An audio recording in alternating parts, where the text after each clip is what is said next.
Hello everybody,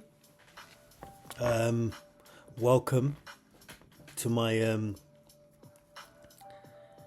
it's not a venture, just I've got opinions, I want the world to hear them. If you don't know me, my name's Mark Stephen Oscar, born and bred in Tower Hamlets, Mile End, East London.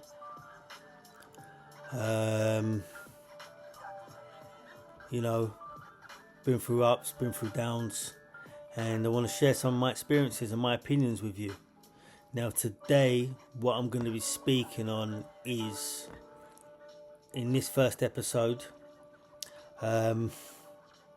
fighting or being behind the United Kingdom, which is my country of birth.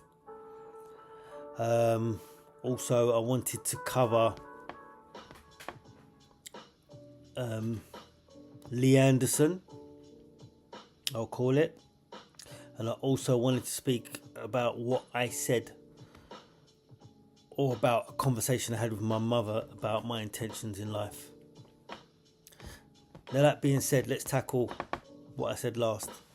You know, a couple of years ago, just about a year and a half ago, I decided to embark on a journey of university, trying to obtain a degree, you know, and my choice subject was politics, only because it leapt out at me when I was reading through all the different subjects. It was the only one that sort of picked me, and I didn't pick it, just in terms of interest. Now, you know, when I decided to take the course, I took an aptitude test, not an aptitude test, I looked online to see where it could lead, and it was talking to me about the Houses of Commons and Houses of Parliament, and I delved into it. I read extensively about the House of Commons, House of Lords, which I've never done before, and I loved everything I read, and for the first time in my life I was very excited. And I know, like, my knowledge, my foresight, my quirky wisdom, it's something that could definitely align with me and definitely suit me. You know, it kind of chooses me, man. I don't like to say that lightly. I've got a good heart. I like to remain impartial, regardless of what I think of people personally, and I do my best by the people, I swear to God, in my life. So for that reason, I know, like, those kinds of people, that type of characteristic, you know, it's worth its weight in gold in arenas like that, especially in a day and age where there's a lack of trust, you know. Not saying I'm any better than anyone, but I believe in myself in that respect, and I believe that I'm not always right. Everyone's always right, everyone's always wrong, but I believe my heart and my soul and my passion is in the right place, you know. So that being said, I could be of advantage to any of the political parties or bodies or whatever, as some type of think tank or some type of advisor, you know, at the very least. So that being said, man, I called my mum, and I said to my mum, man, I looked up at the House of Commons. She wasn't paying me no attention. She still ain't, and she don't even know what her son is really capable of, you know. But you guys may see it better than her own son, you know. So I said, Mum, I'm not scared. For the first time, I'm not scared. And I also said to my mum, she says, I think she might have said, oh, what can they earn and this and that. I said, Mum, it's nothing to do with money, Mum. I couldn't give a damn. Obviously, they make good money or whatever, Mum, but I wasn't looking at the pay column. I just looked at what I can do for people from that vantage point, because I have got a passion for teaching, you know. But then I thought to myself, if I can become something not bigger than a teacher, but something whereby I can teach the masses, especially guys that look like me, I need to do that rather than be in some school somewhere. So first option, that's where I'd go. But other than that, I could be a teacher as well, you know. But I have to try and reach my pinnacle, even from this age, you know. Which does have its advantages as well, because I'm a lot wiser than someone that's studying and they're 20. You know, I've got life experience. Doesn't make me any better, doesn't make me any more intelligent, but you cannot buy experience over the counter. Especially if you've got a good memory for reciting those experiences in detail, as I have. You know? So that being said, you know, that's a personal conversation between me and my mum. I was being very open, very candid. And it's something I'm going to try and endeavour to go for. And I'm not scared of where it can lead me to. You know, and I'm confident in my spirit and my soul and doing right by the people, you know. So next, I just wanted to say, man, the born and breds especially, you can hear this, especially the indigenous lot. I just want to say, man, I'm 45 years of age now. I'm born and bred in Mile End, East London. You can't get any more London than that.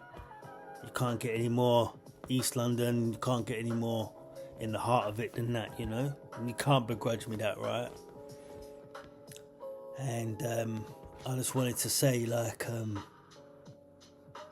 you know, as long as, and I don't think it's going that way in this world now, as long as you're not attacking, especially, I would say, any diaspora that were former slaves in the westernized world, i.e.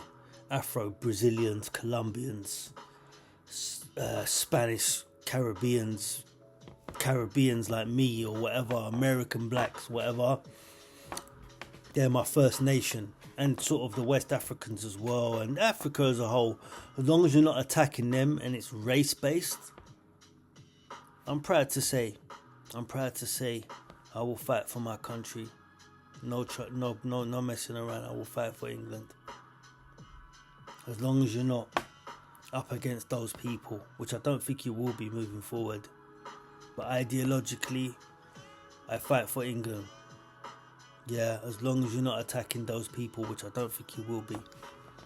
You know, because those people are now assimilated with you, I would say, in a funny way. But other than that, you know, we're halfway through our lives. I've lived my life now.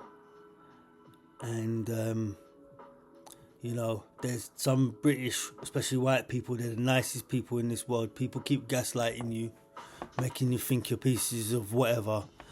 But you're lovely people, a lot of you. And I'll fight for you. No chance. I will fight for you. I've gone through my life. I've lived my life. It's been a complete waste up to now. Yeah, but I've got no problems, man. I wouldn't say I'm an infantryman, no. I wouldn't say I'm an infantryman. I'd say I'm a maverick or I'm a military strategist. But when time comes, or when time needs, I can lead from the front now and again. You know, I'd like to think. And I fight for England. I fight for my country just like all you boys. Alright? Next. I wanted to speak about Lee Anderson. And I just wanted to say, from my perspective as a Tower Hamlets, East London, inner city London boy, when I saw what was going on with Lee, I was upset. However, I never mentioned anything to anyone, as I haven't done, yeah? Before then, you was getting the Suella Braverman, and she was giving her opinion, and they went and got rid of her. But she's saying what people want to say. She's saying what people want to say. So people like that are worth their weight in gold to me. And Rishi went and got rid of her. You know?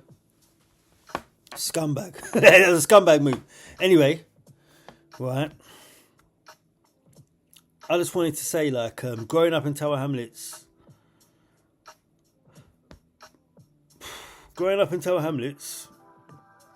Let me retract. I was in university.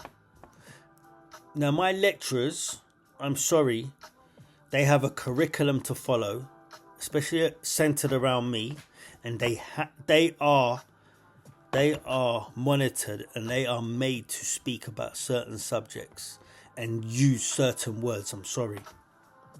So my lecturers, you can see sometimes they are not speaking from their soul and within. They're speaking based on a curriculum.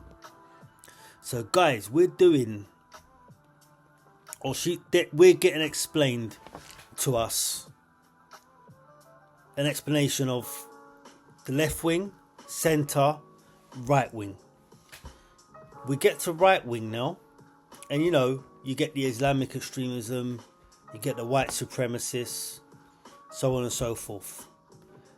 On that list is also Lee Anderson, because it was the week that he came out saying that London had been Islamified. Right. So basically the person said it blasé, the lecturer said it blasé, you know, you've got the extreme right, so you've got neo-Nazis, you've got extremist Islam, blah blah blah, and you've got Lee Anderson, so people like this are seen as racist and marginalised in society. And I looked, and I'll be honest with you guys, man to man, a tear wanted to come down my eye. I wanted to cry. Man. Because I'll have it straight with you white boys especially. I'll have it straight with you right now, man. I feel like I can do something in this country. I feel like I can help out in some way, shape or form, yeah? But to see what happened to Suella Braverman and to see Lee Anderson ousted from his position and reprimanded and marginalised. Yeah. I'm thinking, if you could do that to them, what can you do to me? You know? And left isolated to sit next to him in Parliament, next to someone like George Galloway. I was upset, man. I felt defeated. I felt, why am I even studying politics with an intention for politics or whatever? Why am I doing this? If this is what they can do to their own white man, indigenous man, Lee Anderson. Because let me tell you something, growing up in Tower Hamlets, I never said this. I never, ever said this. Yeah, right. But I'm telling you right now, every pub in Tower Hamlets, right, owes Lee Anderson a drink. As a Tower Hamlets boy, Lee Anderson, East London, East End, they all owe you a drink. And I'll tell you why. You can walk into every single pub in Tower Hamlets. I've never said this. I'm not like that. But I'm pretty sure I can walk into Tower Hamlets, speak about certain subjects, right? And the men in those pubs will say words like this: this place is controlled by Muslims. I feel overwhelmed by Muslims. Mark, I don't know how you do it. I would faint because the Muslims are chasing you around. You're a legend of that. They would say things of that nature. But I'm saying, going back in the day to where I live, where I was from, I would hear those things in the background. I would even say to you, the Bengali guys that I grew up with, I could joke with them as I can. I have a way of putting my words sometimes. I could say to them, you Bengalis, man, you run, you Pakistanis, Bengali, you run the council, you give each other houses, blah, blah, blah. And you know what? He would laugh with me and say, yeah, that's right, we do, Mark. We control this area. We control white people, and we're going to control you as well. I could have that conversation with a Bangladeshi person and say, you control London, you control whatever. So knowing that's the talk on the grapevine, and that's been going on since the 90s, yeah, I was upset because he's saying what a lot of the average men in the UK, in the central London, are saying. Yeah. And even Asian Muslims will laugh with you about it as well in Tower Hamlets. So to see a man like that reprimanded for things that are being said that are true on the street, and he's white, I felt defeated, man.